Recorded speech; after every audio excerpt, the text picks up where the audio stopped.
what you think the state of contemporary classical music is from a listener's perspective. It's something we often come up against in Musical You, where the musician raised on rock and pop music feels the classical world is off limits to them, and they feel very intimidated. And maybe contemporary classical music make that easier, or maybe it makes it harder. I'd love to hear what you think. It comes down to the question of taste. So I believe that some people say that composers, you should write and not care about the audience. If you do the Darmstadt school of thought, we don't care about the audience, we just write. So the second Viennese school, Schoenberg. I do listen to Schoenberg. I like his works. But what happened is that composers, the modern music, why is it esoteric? Why do people think that it's very esoteric? Is that we have the way our music schools, our composition courses are influencing students. It's like the more complex music you write, the more avant-garde you do, it means the better composer you are. And like students will be like, okay, I don't want to lose out to my peers, so I see my peers writing complex music, I should write very, very complex music, avant-garde music. I would say you got to stay true to yourself. What is your true voice?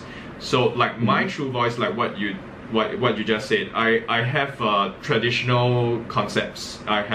Sometimes I put in some modern concepts. So that is my voice. I try not to go into extremes, avant-garde.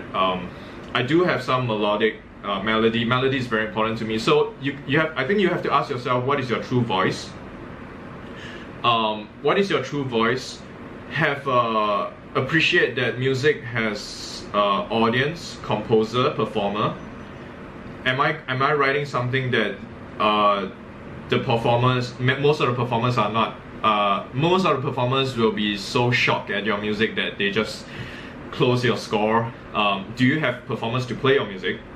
Do you have performers willing to play your music? Do you have listeners? Do you have an audience? Without sacrificing your true voice, without sacrificing, don't just think about pleasing 100% of the audience. Yeah, just without. It's not a mutually exclusive situation. So I would say these three factors, composers, performers, audience, they are very important.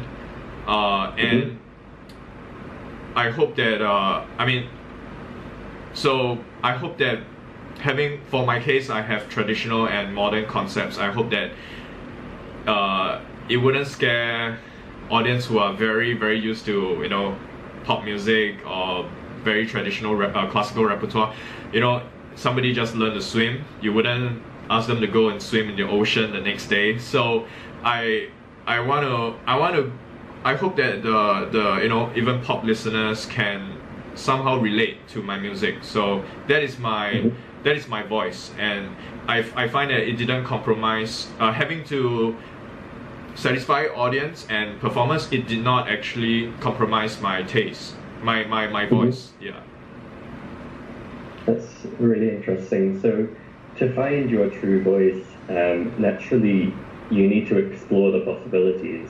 For a young composer to know how avant-garde they truly are, they need to explore that avenue and develop an appreciation for as esoteric as it gets. What was your own journey like there, coming from quite a traditional and quite a Chinese music background? Did you find that contemporary classical music strange and off-putting, or was it a natural extension of all the music you've been playing and studying? So yeah, so the quick answer, it took me a while. It took me a while to get used to Schoenberg, Webern. Yeah, it wasn't natural, especially for someone starting with Chinese music. Chinese music is very melodic, very tonal. For example, I just mentioned to you, the Chinese flute itself is made for a tonal system, like G key. The G flute is best for G key and D key. So several of these instruments, Chinese instruments, are already tonality based. So it was quite a journey. It was a shock. When I was in college, we had to. I took theory classes, year training classes. So it's kind of like I was in the environment. You could say I was forced to do the theory classes and year training classes. Yeah, so we had to. It got me. I got used to the more avant-garde music. Yeah. Mm-hmm. Yeah, so I would recommend, rather than jumping into the deep end of the pool, you may certain people, maybe for some audience more used to traditional classical music, they may want to do a more gradual journey, like listen gradually, get used to, you may not like it at first, but gradually you may like it. Yeah, you may appreciate more complex music. Yeah.